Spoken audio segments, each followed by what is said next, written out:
I think I heard Austin say it, and I think we've been saying it this whole time. I mean, we don't care what you guys say. We don't listen to you guys outside of this locker room. We're just focused on ourselves and this group in here.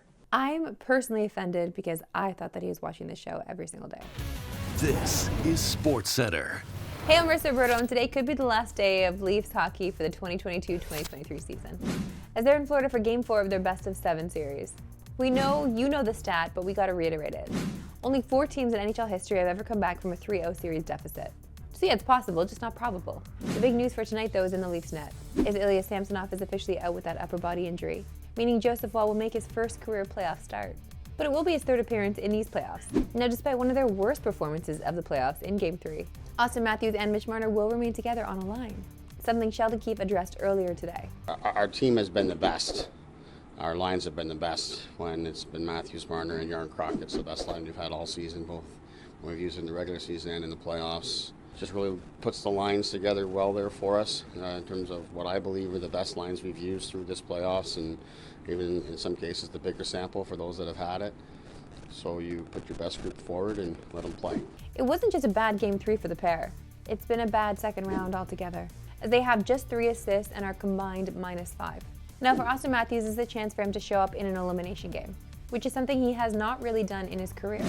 When he's been on the brink of elimination, Matthews has just a 3-6 record, and in 4 of those games was held pointless, with just 2 goals in those 9 games.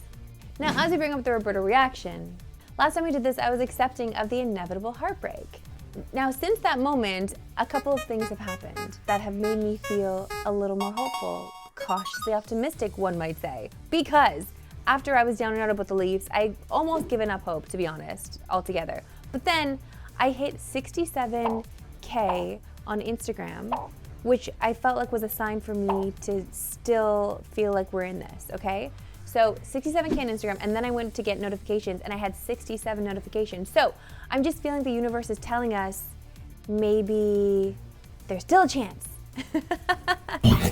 Now, the Leafs are the team in Canada with the most desperate situation tonight, but the Oilers are kind of entering must-win territory as well. In a year that's been deemed as the Oilers' best shot to win a Stanley Cup, in the McDavid-Draisaitl era, they face a game that could put them in elimination game territory by Game 5. And they've got some big questions to answer before this game even starts. Like, who should they put in net? Jack Campbell, who has had 1 stellar playoff game so far this postseason, in relief of Stuart Skinner, but did struggle for most of the regular season, or Skinner, who was the clear starter in the regular season, but has struggled in these playoffs and the series specifically. Skinner was in the starter's net for morning skate and will get the start tonight. And we did not see Zach Hyman on the ice for morning skate. He left Game 3 with an injury and could not skate yesterday. He is officially listed as a game time decision. A lot of the talk of this series has been Leon Draisaitl's record-setting pace. But the Oilers will need to play more than 5 games in this series for the goal record to be threatened. But that's all pretty doom and gloom for a series that could be tied up tonight. And with all the question marks with the rest of the lineup, a big performance from McDavid and Draisaitl would go a long way for that. On the brink of elimination, you know we had to bring him back. Here's Corwin with, well, Corwin. Time now for the duality of fans. Thanks, Marissa. You look confident. I'm just accepting our fate. So you just think they're going to get swept?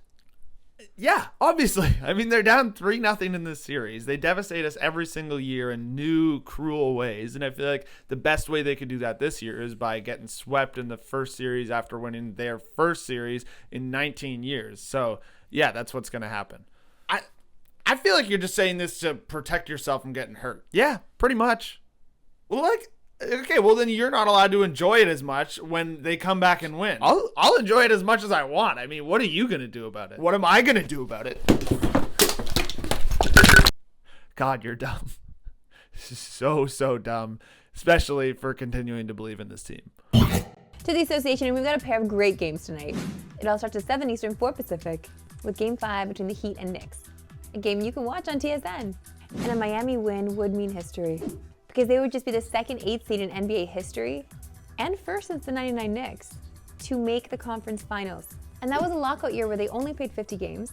So yeah, just a weird year in general. The key to tonight, as it has been for all playoff games with Miami, will be the play of Jimmy Butler, who has been an absolute monster. But in Game 4, they finally had a bit of an offensive outburst from Bam Adebayo, who's had his highest scoring game in these playoffs. The Knicks are the only one facing elimination tonight, as Steph Curry and the Warriors are also on the brink against LA. And it really is crazy where we are with this Lakers team. And nothing quite tells that story like a look at the odds. When the markets opened, they were 26-1, which moved up to 27-1 by the time the season started. Now, we all remember just how terrible the start to the Lakers season was. And by November 29th, they were 13th in the West, ahead of only the Spurs and Rockets. And you could have got them at 130-1 to win the title. Seriously, think about those odds. Well, as time went by, those odds started dropping. And after the trade deadline, they started to resemble the team that they are now, falling to 24-1 at the end of the regular season, and 10-1 after they knocked off the Grizzlies, to where they are now, which is plus 650. But we all know a 3-1 lead isn't safe, especially when it comes to LeBron and Steph. And while no one expects Steph to pull off this comeback, just remember, no one expected LeBron to do it in 2016 either. Back to hockey, and yeah, the Leafs might be down 3-0, but that doesn't mean the kids in Toronto are ready to say this thing's over.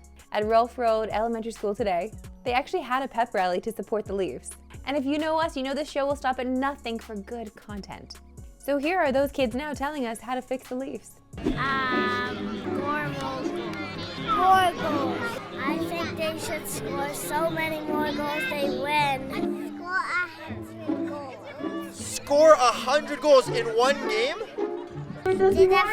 Fast. Unreal, guys. I would get them kind of bad. Get better defense. That's fair. Score more goals. They did score a lot of goals this year. Yeah, but score them better. Maybe try and trade some players off for first-round picks next year and all that. What about the Winnipeg Jets? They suck! Whenever you feel sad, what do you do to make yourself feel happier? I just wait a little bit and then I feel better. Me too, kid. Me too. That's all for today. We'll see you right back here tomorrow at 3 Eastern. No Pacific. Have a good one.